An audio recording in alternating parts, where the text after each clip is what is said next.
जय हिंद साथियों, यस के सर यूट्यूब में आपका स्वागत है। जैसा कि आज आपको पता है, बात करना है हमें यूपी के टू चाइल्ड पॉलिसी के बारे में कि ये क्या पॉलिसी है जो आज हमारी राज्य सरकार हमारे पास लेकर आई है।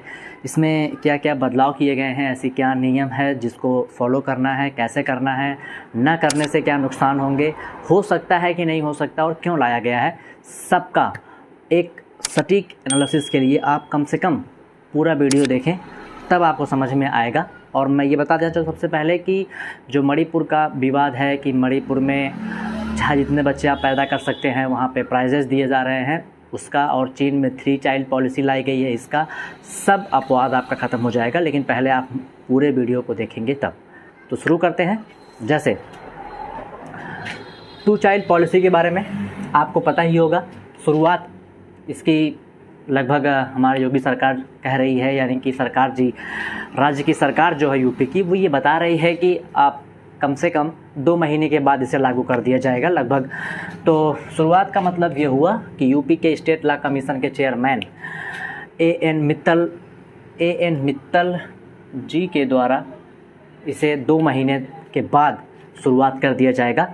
और क्यों लाया गया, आपको पता है कि भारत में जो यूपी का राज्य है वो जनसंख्या में सबसे अधिक है। तो कहने का मतलब ये है कि जो जनसंख्या अधिक है तो इसका मतलब है लाने का सिर्फ एक ही कारण रहा होगा कि उस जनसंख्या को कम किया जाए। तो 2 चाइल्ड पॉलिसी का मतलब सिर्फ 2 बच्चे की जो नीति है वो लाई गई है जनसंख्या को कम करने के लिए। क्यों लाया गया है, सबसे पहले ये समझ लेते हैं। तो जनसंख्या कम करने का मेन उद्देश्य रहा है सरकार का, और जनसंख्या वृद्धि इतनी अधिक है भारत की नहीं, यूपी की, कि लगभग 2022 तक 23.7 यानी कि लगभग 24 करोड़ की जनसंख्या हो सकती है यूपी की। तो उसके लिए इस बात को ध्यान में देते हुए इतनी जनसंख्या अधिक है कि नहीं है वो हम समझते हैं। सबसे पहली बात, सबसे अधिक जनसंख्या तो यूपी की ही है, ये आपको पता भी होगा। एज अ डेंसिटी बिहार और यूपी, कहने का मतलब डेंसिटी के हिसाब से, घनत्व के हिसाब से पहले नंबर पे बिहार है, दूसरे पर यूपी है। लेकिन इसीलिए सुविधाएं कम हैं, यानी कि आपको पता है कम सुविधाएं हैं, और कम सुविधाओं की वजह से ही जो सरकार को ये पॉलिसी बनानी पड़ी है।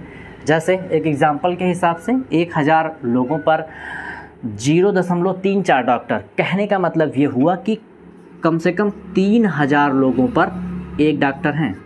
तो इतनी कम कहा जाए सुविधा उत्तर प्रदेश में है। और इसी सब बातों को ध्यान में देते हुए जो यूपी की गवर्नमेंट है वो इस बात को ध्यान में देते हुए ये नीति लाई है कि कम से कम सुविधाओं को सबको दिया जाए। और सबको सुविधाएं देने का मतलब ये हुआ कि कम से कम लिमिटेशन, कम से कम लोग रहेंगे तो अधिक सुविधा प्राप्त होगी। तो कम सुविधाएं हुई भी इसका रीज़न है जो लाने का। और टोटल फर्टिलिटी रेट क्या होती है, सबसे पहले ये समझ लेते हैं। TFR यानी कि टोटल फर्टिलिटी रेट, ये क्या है? किसी महिला द्वारा 15 से 49 वर्ष की आयु में जीवित बच्चों को जो दी गई जन्म है उसको हम कहते हैं टोटल फर्टिलिटी रेट। जैसे 2005 और 6 में क्या था, 3.8, यूपी की बात की जा रही है। तो 2005 और 6 में 3.8 था, यानी कि लगभग एक जो बच्चे पैदा करने की क्षमता थी किसी महिला के द्वारा जीवित बच्चों को जन्म दिया जा रहा था, वो हम ये मान सकते हैं कि लगभग एक महिला उस समय 5 और 6 में 4 बच्चे का जन्म देती थी। और 15-16 में थोड़ा सा कम हुआ, जो 2.7 तक है, लगभग 3 बच्चे हम मान सकते हैं। और अब आप सोचेंगे कि ऐसा है तो कितना चाहिए एज अ रियल जो WHO बताता है हमें कि जितनी जनसंख्या प्रेजेंट टाइम में हमारे विश्व की है, अगर इतनी ही हमें संभाल के रखनी है, अधिक नहीं करनी है या फिर कम भी नहीं करना है, तो हमें कम से कम 2.1 या 2.2 का रेशियो लेके चलना पड़ेगा। तब जाके हम जिस कंडीशन में अब हैं उस कंडीशन में रह पाएंगे। तो जो यूपी की गवर्नमेंट है वो चाहती है कि इस कंडीशन के हिसाब से लगभग एक महिला 2 बच्चे को जन्म दे, उससे अधिक बच्चे को जन्म ना दे। अगर आप नहीं अपनाते हैं, ना अपनाने पर हमारी सरकार यानी कि यूपी की सरकार आपके साथ क्या कर सकती है, उस पर आप ध्यान दीजिए। राशन, सरकारी सुविधाएं समाप्त करेगी, कहने का मतलब तो आपको पता ही है, जो राज्य सरकार के अंतर्गत आती है उसमें कुछ ना कुछ कटौती की जाए, क्योंकि ये जो पॉलिसी है वो राज्य सरकार की है, ना कि केंद्र सरकार की। तो सबसे पहली बात, सरकारी सुविधाएं कम की जाएंगी, जैसे कि पहला इसमें दिया गया है राशन और अन्य सब्सिडी में कटौती। तो कहने का मतलब हुआ, जब आप राशन लेंगे और जो भी सब्सिडियां आपको मिलती होंगी वो कम कर दिया जाएगा अगर आपके पास 2 से अधिक बच्चे रहेंगे तब। राज्य सरकार की नौकरी में वरीयता नहीं मिलेगी, यानी कि जो छूट मिलती है वो भी आपको नहीं मिलेगी, और कुछ बढ़ा भी दिया जाएगा शायद, अभी तो कुछ खास उसके बारे में स्टेटमेंट नहीं दी गई है, लेकिन इस प्रकार की बात बताई गई है। प्रमोशन भी नहीं दी जाएगी। आप कहेंगे कि राज्य सरकार नौकरी क्या देगी, वैसे बेरोजगारी है उत्तर प्रदेश में, बात ठीक है, लेकिन फिर भी जो है वो है, कम नौकरी मिलेगी आपको और प्रमोशन भी नहीं दी जाएगी। कहने का मतलब ये है कि अगर आप गवर्नमेंट जॉब में हैं और आपके पास 2 से अधिक बच्चे हैं तो आपको प्रमोशन से रोक दिया जाएगा। अब बात करनी है कि इतना सब करने के बाद क्या ये ऐसा करने वाला पहला राज्य है?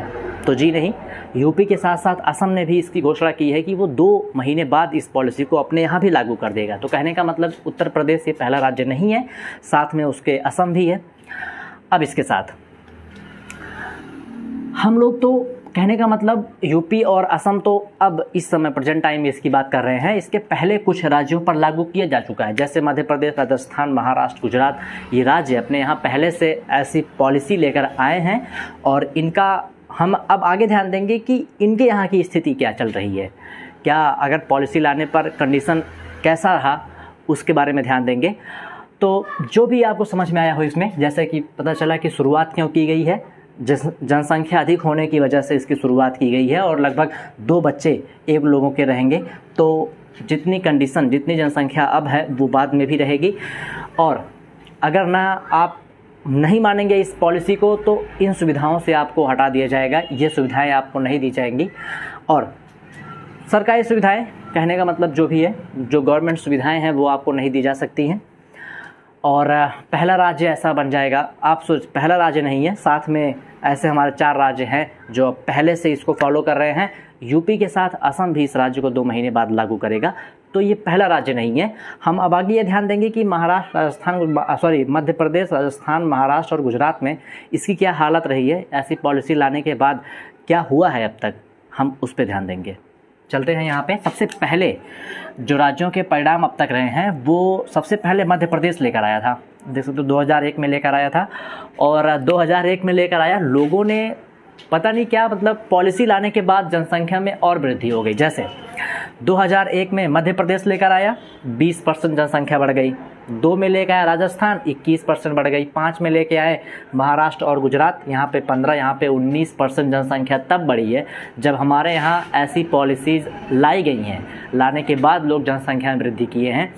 जबकि कुछ लोग ये भी कहते हैं कि भगवान की देन है। अधिकांशतर मैं किसी समुदाय की बात ना कर सके तो अगर ये कह सकता हूँ, कुछ लोग कहते हैं कि जो बच्चे हैं वो भगवान की देन है, लेकिन ऐसी बात नहीं है। कुछ हाथ पैर किसी और का रहता है भगवान के अलावा। तो कम से कम पॉलिसीज़ के बारे में बाद में बात करेंगे। ये इफ़ेक्ट थे अभी तक के, जो पॉलिसी लेकर आए हैं उनका अभी तक क्या परिणाम रहा है उसको आपको समझना था। आगे मिज़ोरम की पॉलिसी थोड़ी सी अलग है। आप सुने भी होंगे कि मिज़ोरम, हम भारत में हैं, भारत के 4 यहाँ, 2 हमारे पास असम और उत्तर प्रदेश के राज्य कह चुके हैं कि हम 2 चाइल्ड पॉलिसी लेकर आएंगे कि एक कपल्स के पास से 2 बच्चे हो सकते हैं। लेकिन मिज़ोरम ऐसा राज्य है जो गांव में सबसे अधिक बच्चा पैदा करने वाले को 1 लाख का इनाम देगा। ये वहाँ के खेल मंत्री जी अनाउंसमेंट किए हैं अभी जल्द ही। तो ऐसा क्या है इसमें, मतलब क्या नया लाया गया? तो इसकी बात यह है कि वहाँ की जो जनसंख्या है वो कम है। कितनी कम है? बहुत ज़्यादा कम है। जैसे कि आपको पता है कि जो भारत में 1 किलोमीटर स्क्वायर के क्षेत्रफल में जनसंख्या 342 लोगों की है, वो मिज़ोरम में 52 लोगों की है। यानी कि भारत के हिसाब से वहाँ पे जनसंख्या बहुत कम है, इसीलिए वहाँ पे ऐसा नियम लाया गया है। और इसके हिसाब से जो वहाँ की, खासकर जो वहाँ की जनजाति है मिजो, उसकी जनसंख्या बहुत कम हो गई है। तो उसके लिए ये पॉलिसी लेकर आई गई है, खासकर जो जनजाति मिजो है उसके लिए। तो मिज़ोरम में इसलिए ऐसा नियम लाया गया है क्योंकि वहाँ की जनसंख्या भारत के हिसाब से बहुत कम है, और इसीलिए उस जनसंख्या में वृद्धि करने के लिए वहाँ के खेल मंत्री ऐसे नियम लेकर आए हैं। चाइना की बात करते हैं। चाइना आप कह सकते हैं विश्व का नंबर 1 यानी कि वर्ल्ड 1 ऐसी कंट्री है जो मैं ये कह सकता हूँ कि सबसे अधिक जनसंख्या में नंबर 1 पर है। भारत में कम नहीं है, लेकिन हाँ फिर भी चाइना से पीछे है अभी तक।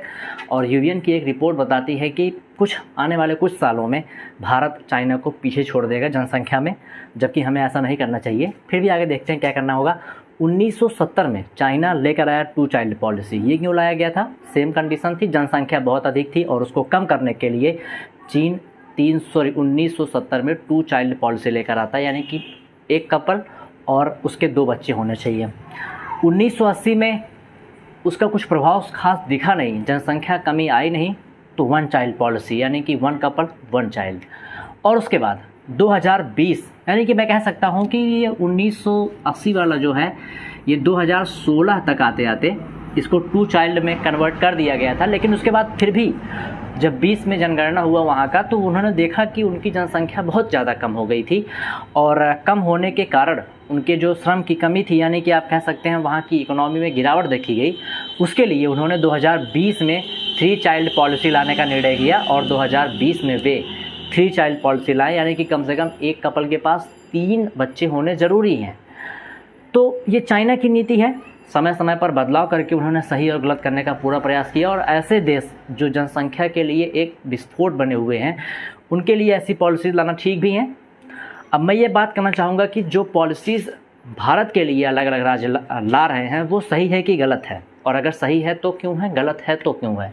यहाँ पे सही है या नहीं, इसके लिए सही है इसीलिए क्योंकि जनसंख्या हमारी कम हो सकती है। हम अगर पॉलिसीज़ नहीं लाएंगे जनसंख्या कम कैसी होगी। लेकिन ऐसी हालत रहती है कि हमारे यहाँ ऐसे घटनाएं भी देखने के लिए मिलते हैं कि पॉलिसीज़ लाने के बाद भी जनसंख्या में कोई कमी नहीं पाई जाती, क्योंकि अधिकांश जनसंख्या हमारे जो है वो अशिक्षित है। वो ये समझ नहीं पाती है कि अधिक बच्चे और कम बच्चे में कितना अंतर हो जाता है। फिर भी बिना पॉलिसी के हम कुछ नहीं कर सकते। तो जनसंख्या को कम करने का, यानी कि जनसंख्या को कम करने के लिए पॉलिसीज़ लाने बहुत ज़रूरी हैं। और गलत इसलिए मैं कह सकता हूँ कि ऐसे नियम लाने गलत है क्योंकि सेम कंडीशन चाइना की यहाँ भी तो हो सकती है। आर्थिक प्रभाव यहाँ भी आर्थिक गिरावट देखने को मिल सकती है, क्योंकि जनसंख्या अगर हमारी अधिक रहेगी तो कुछ ना कुछ करेगी जिससे हमारे आर्थिक प्रभाव में कोई गिरावट ना देखने के मिले, बल्कि अधिकता देखने के लिए देखी जाए। लेकिन अगर जनसंख्या कम रहेगी तो आर्थिक गिरावट देखने को मिलेगी, जो हमें नहीं करना चाहिए और सही भी है। एक राज्य के लिए ये काम सही भी है और गलत भी है। तो मैं चाहता हूँ कि इस पर आप कमेंट करके बताएं कि ये सही है या फिर गलत। और अब मिलते हैं आपसे अगले वीडियो में, तब तक के लिए धन्यवाद।